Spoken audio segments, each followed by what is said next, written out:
அனைவருக்கும் அஸ்ஸலாமு அலைக்கும் வரஹ்மத்துல்லாஹி வபரகாத்துஹு. சுற்றுச்சூழல் பாதுகாப்பு எனும் மகுடத்தில் சிறிய உரை ஒன்றை நிகழ்த்த வந்துள்ளேன்.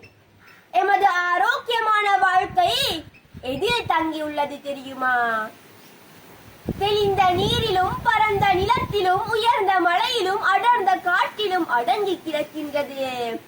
சுற்றுச்சூழலை பாதுகாக்க வேண்டுமானால் அந்த இயற்கை அரண்களை பேணி பாதுகாக்க வேண்டும்.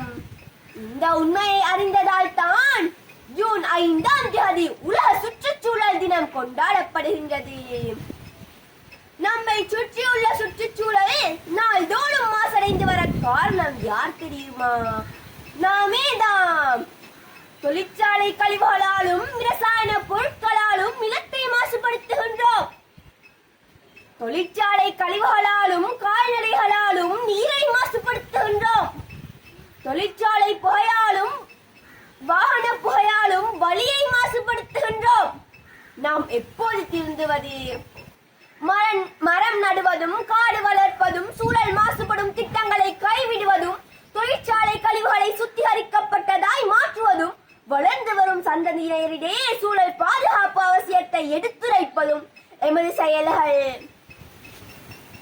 எதுவும் சூழலை பாதிக்காமல் ஆக்குவதும் எமது தலையாய கடமையாகும். எதிர்கால சந்ததியினருக்கு அழகான பூமியை பரிசளிப்போம். நன்றி.